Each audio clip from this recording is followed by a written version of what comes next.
Since the question was what I should do if I was the advisor of Prime Minister of Israel, I can tell you that I just now came from the Prime Minister, Bibi Netanyahu, where I had a discussion with him. We touched upon this issue as well, but the main was the Israeli-Palestinian conflict, which I also have been interested in for a long time. My first recommendation to the Israeli Prime Minister with regard to exploitation of natural gas should be keep in mind a long-term perspective, both with regard to exploitation and to spending the revenues from the petroleum sector. Because these resources do not only belong to our generations, but must be administered in a way that should be to the benefit also for future generations, which they belong to. And we know that natural gas and oil are limited, non-renewable resources and should be exploited consequently even more carefully. And second, my second recommendation would be to exploit the resources in a way that takes care of the environment and the interests of the other industries. When the revenues from the petroleum sector start to increase substantially, it is obvious political reasons, a temptation to spend most of the money in the annual state budgets.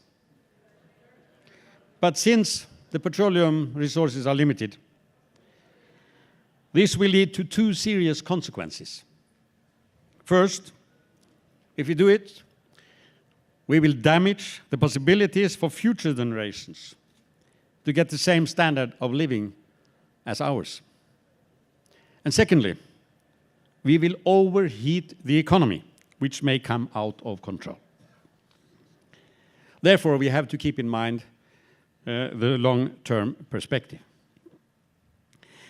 In order to avoid the so-called Dutch disease, we in Norway established a petroleum fund, now called the pension fund, in order to explain to people that we do it to save their pensions for future generations.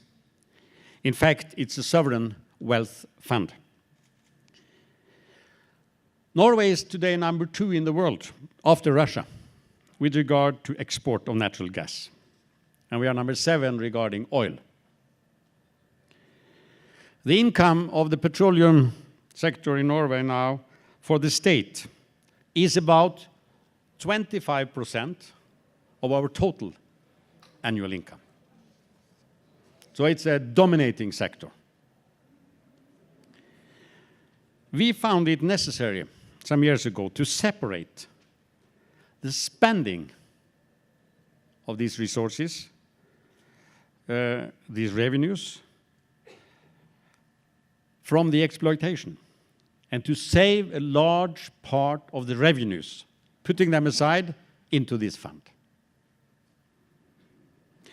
This fund was founded in 1990. And fortunately, and that was necessary, by a broad political consensus among all main parties in our parliament. The manager of the fund is the Norwegian Central Bank, and their main guidelines is to invest in non-Norwegian financial instruments, equities, bonds, money market instruments, and so on. And they are now investing in 46 developed and emerging markets around the world. And the market value of the Norwegian Wealth Fund is now almost 700 billion US dollar. 700 billion US dollar.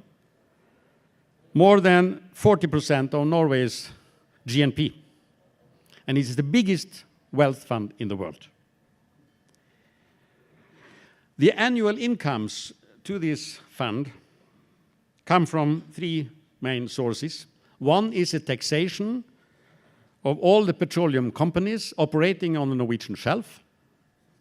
Second, the export income from a 100% state-owned petroleum company, Petoro. And thirdly, the return of the investments of the fund. The main fiscal guideline is that all incomes from the petroleum sector in Norway go to the fund, and that the real return of the fund, estimated to 4%, goes back to the state budget. Only the real return. We are not reducing the fund, it's increasing every year. But the real return, estimated to 4%, goes back into our annual state budget. And when the fund is increasing every year, of course, also 4% will be more and more every year. And which also financed the non-oil budget deficit in our state budget. I will say, after having been in Norwegian politics for many years, after 1990, when the fund was established, that our experience with these principles are all over very positive. And has helped us to stabilize our economy and given us a high level of prosperity, and that is important, to save the same for future generations. When the oil, maybe after about 50 years, and the gas production after about 100 years will fall to zero. Let me also emphasize that in order to save the environment and the other industries, we have a policy of national control of the petroleum sector.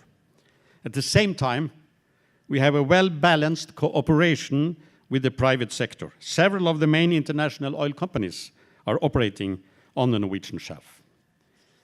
The main petroleum policy is approved by broad consensus by the government and parliament in Norway. You cannot change the petroleum policy from one election term to another, depending on changing governments. It must be predictable, also in order to attract foreign investments in the Norwegian petroleum industry. So therefore, we have always in Norway worked for a broad agreements between all the main political parties, and that will also be my recommendation to the Israeli Prime Minister to do. So let me end up by saying that the main petroleum policy is approved by broad consensus. The Oil Directorate in Norway is implementing the policy, and what we call the Petroleum Safety Authority is controlling that the legislations and rules are followed. So these are my main experiences from the Norwegian petroleum policy, and I wish Israel all the best in managing a responsible exploitation and making good use of the revenues from the petroleum sector. Because I know that in Israel you have now promising discoveries of more and more natural gas, but this is at the same time an opportunity, golden opportunity, but also a challenge. Thank you.